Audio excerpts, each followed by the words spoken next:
Go Big Red! The takes, the numbers, the chaos. Hunter, Austin, Dak. Talking Husker football, basketball, and everything Nebraska sports. Welcome to the Return to Glory podcast!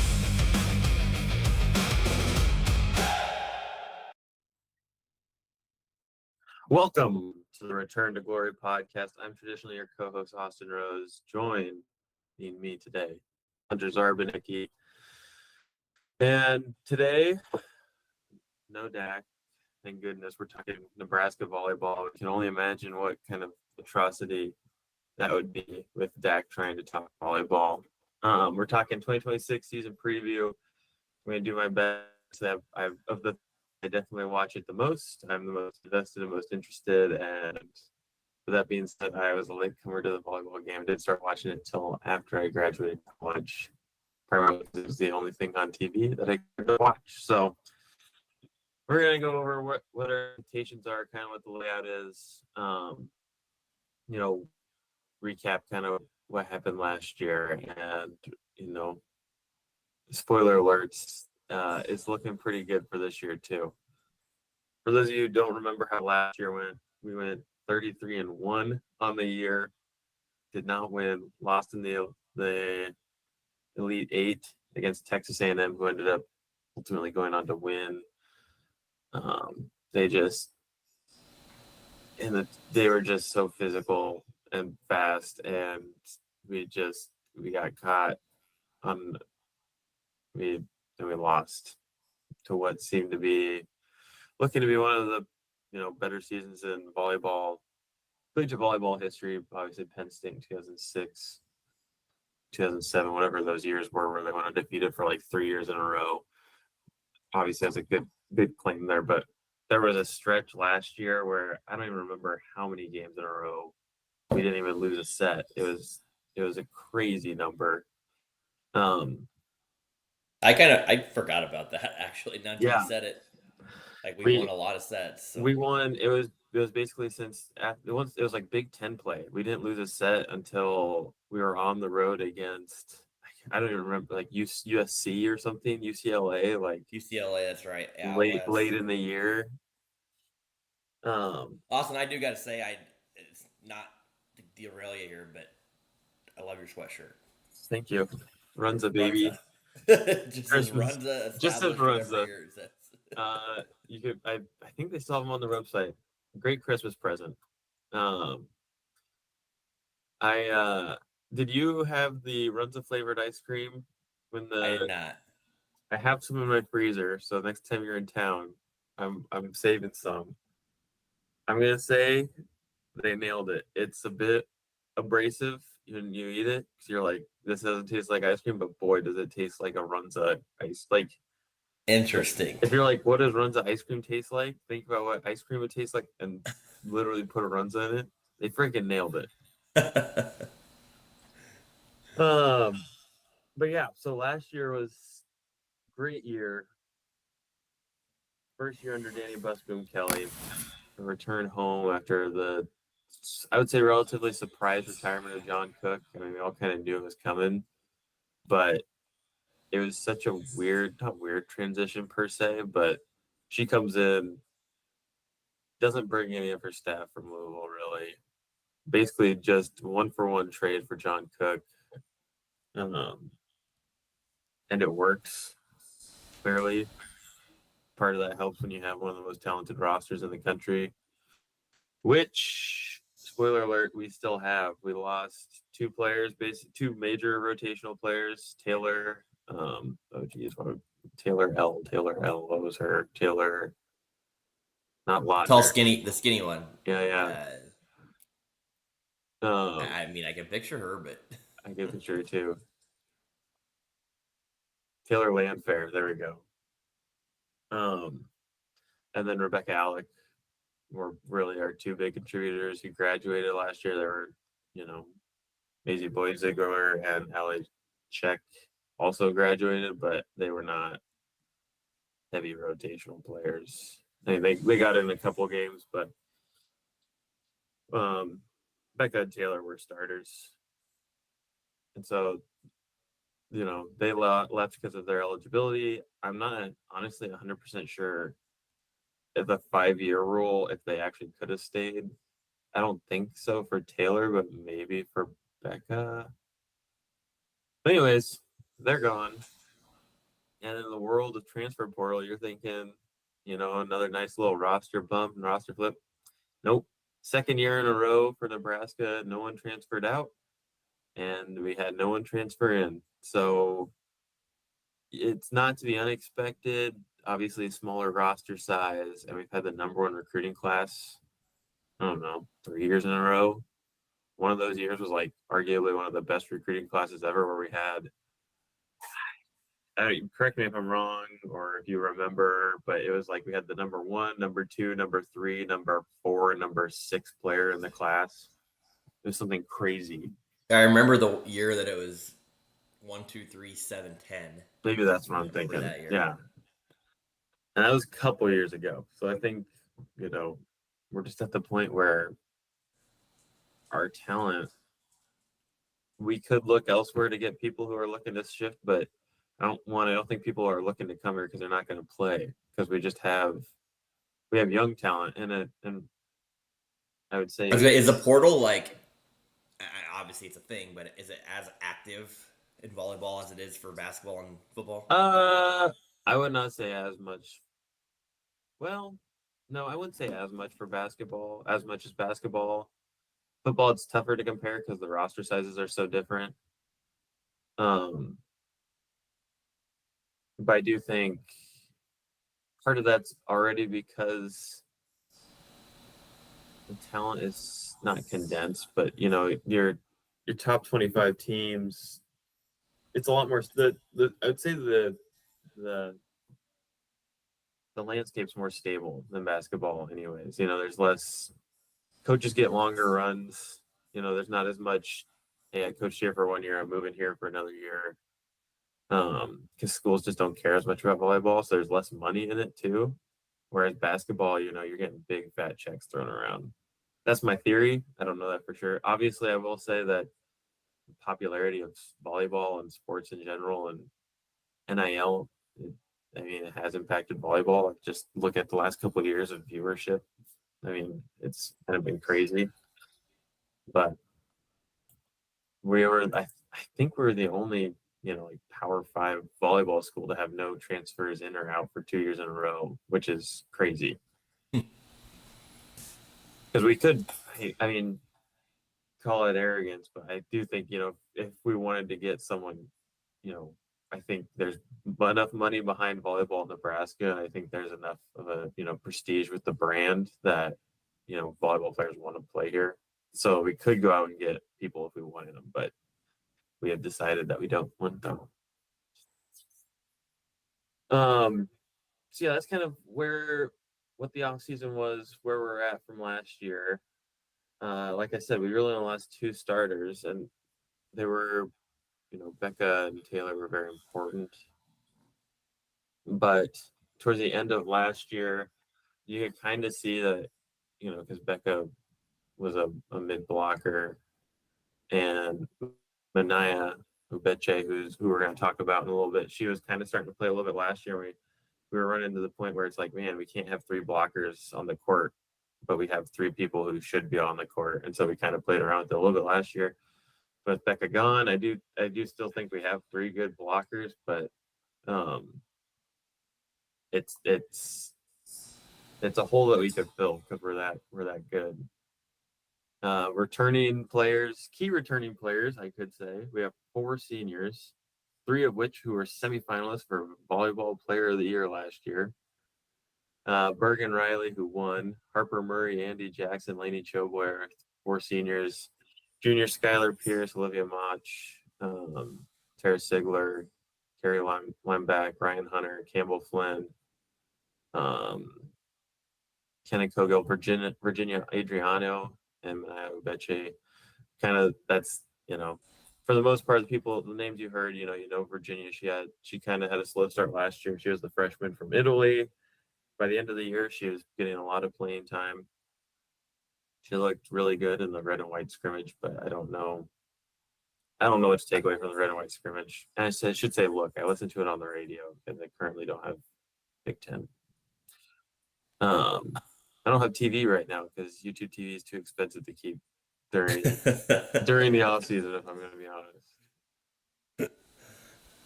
Yeah, they keep raising their prices. I mean, I guess might as well. It's probably the most popular streaming platform right now. So $80 a month, $90 a month. That's crazy.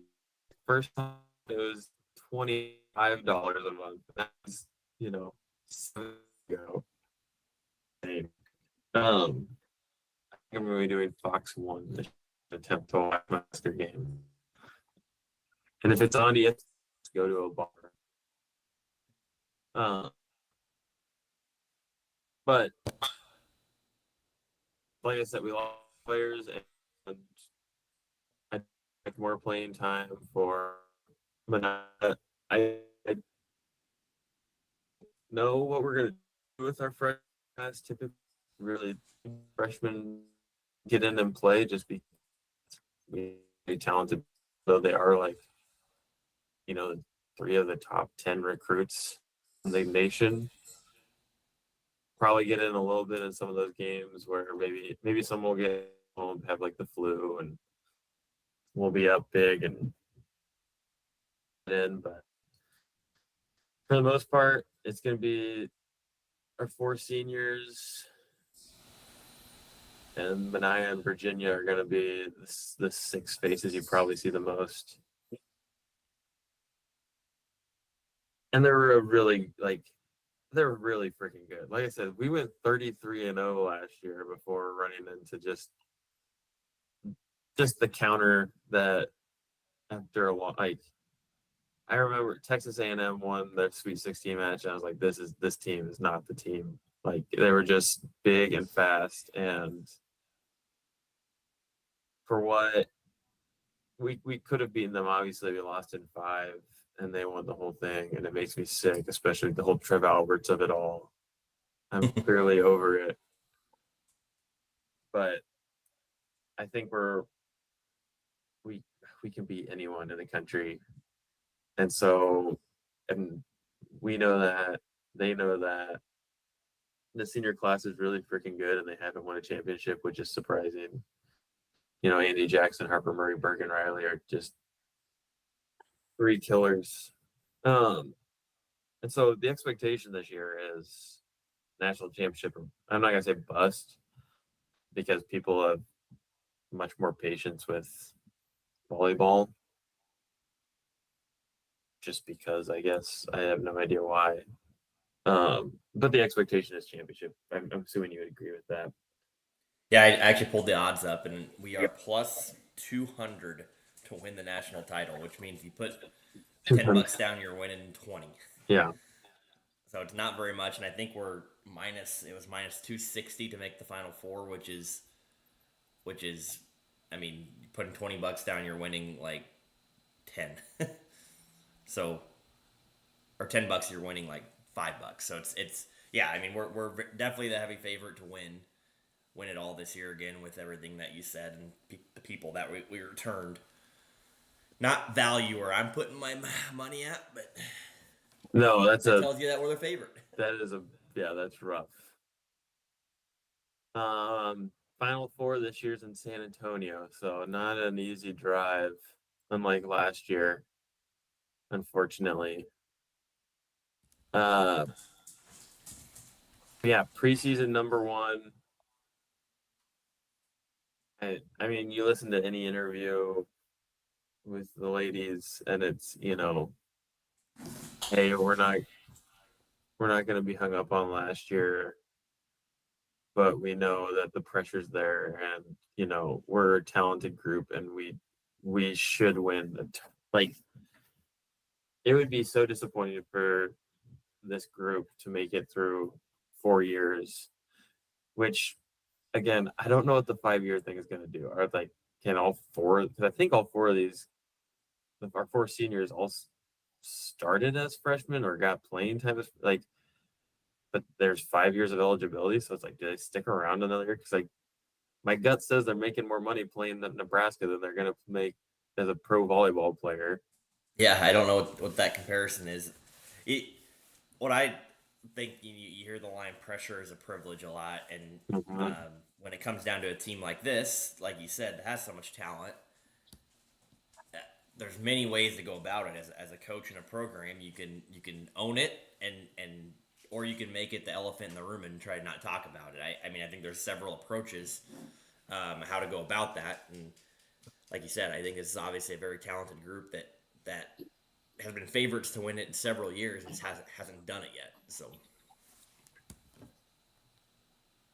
Nope, I agree. And so yeah, we're entering year 2 of Danny Kelly's approach, which is shockingly similar to John Cook, if you believe it or not. I would say, her difference is she probably has a little bit more of an aggressive mindset on offense, where speed and power is a little more important than maybe John had emphasized. And then, but it's not rocket science. We want to be fast and we want to be efficient.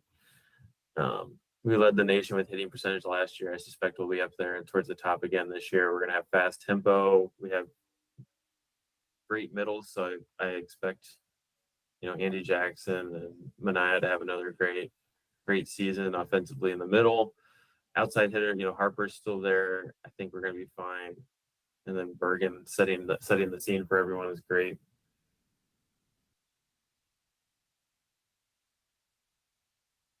Like I said, it's basically what John Cook's been running for the last 20 years, but just some slight tweaks with a little more emphasis on the speed, and you're still trying to be super efficient. I think we're going to succeed in all of that. I suspect we're going to have a pretty good year. Looking at the schedule this year, not quite as front loaded as some of our other schedules in the past. Some unique. Obviously, we have the game at Wrigley Field this year. We have the tournament at T-Mobile Arena in Las Vegas, where we'll play number 2 Texas. So that's definitely our toughest challenge of the year is Texas, and that'll be. Oh, and we play at AT&T Stadium. Forgot to mention that. So I mean, our toughest, not our toughest games, but we have some tough neutral site games. Not that really impacts Nebraska volleyball fans too much, but and we've done that in the past. But it's just good that we're there. We're at that point in the program where we don't have cupcakes for our non-con. We're playing the number 2 team in the country. We're playing number 17 Florida. The expectation is we want to be playing real teams right off the bat. And obviously it's a little bit different. We can lose these games. They won't sink our season by any means. the game that I'm most excited for is the Creighton game at home. Creighton game at home. Mm-hmm. The hour before is the John Rothstein. I know, the happy hour. 25 happy hour. So that's why I'm most excited for that. Did you sign up for the volleyball lottery, regular season ticket lottery? I did not know. I need to check my email. Supposedly they're going to let us know yesterday if we won. But you can buy 2 tickets to a regular season game. I don't know if that includes the Creighton game, but yeah, like I said, we play number 2 Texas in a neutral site. We play Missouri at Wrigley Field outdoors. We're playing number 17 Florida, and I don't think that's a tournament at AT&T Stadium. So I think we only play them, but at Jerry's World. So I mean, those are big venues with a lot of bodies. So I think those are good. And yeah, like I said, number 13 Creighton at home. We play North Carolina at home. Then they're number 19, and then you enter Big Ten play, which obviously the Big Ten is always a really good volleyball conference. I would say our toughest stretch, we play at number 10 Penn State, and then we play at Maryland, and then we play at number 16 Indiana, and then we come home and play number 6 Wisconsin. That's a pretty tough 4-game stretch where you have 4 road games, 2 on the East Coast, and then come home and play, I'd say our biggest rival. And then outside of that, we play Oregon, who's preseason ranked, and Minnesota. And then the difference this year is, so our Big Ten schedule is actually a little bit shorter than typical because this is the first year we're doing a Big Ten tournament, which I was thinking about last night. not. I just don't. I never really thought of it that much in respect for basketball, but I feel like the Big Ten tournament should be a regular season. I don't know if I need a tournament. Same for basketball. It's like I'm not rewarding the regular season at all. I mean, obviously there's the double buys, but I don't So know. the NCAA tournament, right, for basketball, you win your conference tournament, you get in. Is it similar for volleyball? Uh, honestly, I don't know. I didn't I'm look that. guessing I it don't. probably is, maybe like I not would so just. much a I would tournament, just. but like your If you win your conference. if you win your conference, I think you are in because I think that's how UNO got in. Whatever, how many years ago when UNO and Creighton and Nebraska all got in. I believe that's the case. Um, so Big Ten tournament wraps up right before Thanksgiving, and I suspect us to do pretty well in the Big Ten. I said I know we number 9 Purdue had a couple top 10 matchups. Obviously, the rankings will shift as the year goes on. Good chance we lose Texas, but last year I don't know if you remember how last year kicked off. We played like it was like number 2, number 6, and number 10, 3 games in a row. And we killed them all. We slaughtered them like animals. So it's one of those things where we're not Alabama level because we haven't won it. We're not taking home the ring every year. But gosh, we're freaking dominant. We just haven't gotten it done in the championship or semifinals. And this has got to be like we're so talented, and everyone's been here for two. Like there isn't like we have to get this guy incorporated. We don't know how Virginia's gonna play, and because last year Virginia had a slow start. By the end of the year, she was killing it, and Mania. Like again, last year we kind of discovered Mania's good. How are we gonna fit her in here when we have 3 blockers with Becca and Andy playing?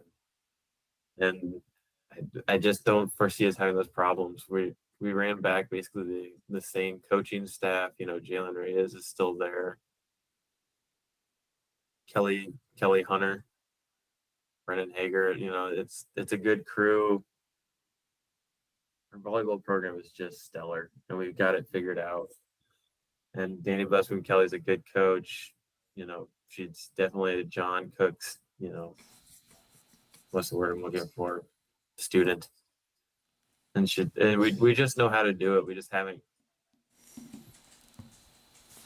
I think that's what got us last year was our ability to respond to a team that was bigger and more athletic than us. We're super efficient, and we're big and we're athletic, and we just don't run into teams that are bigger and faster than us that often. And it felt like we kind of caught ourselves on our heels. Yeah, and I guess I know that the flu was going around the locker room last year. I think Bergen was like a game day decision. So sure we had some things against us, but gosh, we just need to be. And that's what Danny Busman Kelly likes is big, fast, efficient games. Forcing the opponents into the middle into our big blockers, and I think we can do it. We can do exactly what we want, and I want to see it translate to a championship. It should. We went 33-1. I suspect we'll go a similar. I think we'll lose. We're not going to go undefeated in the regular season. Like Texas is tough, but it's not going to be as good as last year during the regular season. But I think that's okay because I think it's okay to have a couple bumps along the way. That's my preview. We're going to be really freaking good. If you want to buy your Final Four tickets now, I'd be fine with it. Like Yeah, you're probably gonna save money if we do make it. You're gonna save money doing it now versus correct. waiting until we're Book the 15-0 and doing it. book the hotel. You can always Yeah. cancel the hotel. So yeah, that's the outlook. It's looking good. I suggest you watch a lot of games. It's the most successful program we have at Nebraska. We'll see how football goes, and maybe that'll get me watching a few more volleyball games. But I mean, like I said, I'll turn them on. I'll have them on if they play, and I'm not doing anything. I'm just not scheduling my evenings around Sure, watching which is volleyball totally games, fair.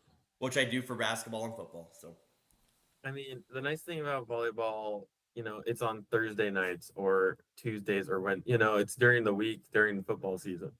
It's like, oh, and it's a tight hour and a half, 2 hours. I'll It's say for our great. games, it's sometimes an hour. Yeah, yeah, yeah, no kidding. When we sweep everyone. That's what it was like last year was crazy. I'm trying to remember what game it was. I was hurling or I was like, oh man, I want to get home and watch. It was a big game. I don't remember which one it was. I want to get home and watch a big game. And I got home and it was over in like an hour. And I was like, what the heck? This is supposed to be like a slugfest. It, yeah, we're really good. Yeah, last year we played number 3 Pitt, we won 3-1. We played number 6 Stanford, we won 3-0. We played number 7 Kentucky, won 3-2. That was 3 of our first 4 games. And I don't even know. I think these rankings are probably based off of. That was within 4 days. 4 days we played 3 top 10 teams and we beat them all, with Kentucky giving us a little problems, but Kentucky was a favorite to win the national title. So we're just really freaking good. Good for us. I don't know how much money we're funneling into our program. They reseated, and they did reseat, right? Our season ticket holders. So maybe there'll be a little more juice in the arena.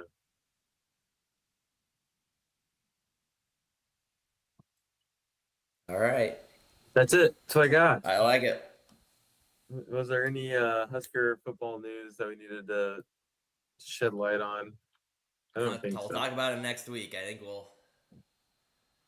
we have a couple more weeks here before. Gosh, I just feel like the season's later. Well, it is later. It is later, yeah. It just feels like we're dragging along. Or I keep wanting to say season's back next week. I guess week 0 is next week here for college football, but we are creeping closer day by And day. the sellout streak is done this year. Yeah, we'll talk about that next week. The family pack, 4 tickets plus $40 concession vouchers for $160 for bowling. We're not getting into this now because we're talking about that next week. Holy buckets. It's crazy.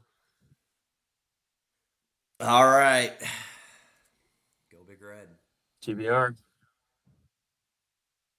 The headlines change, but the mission stays.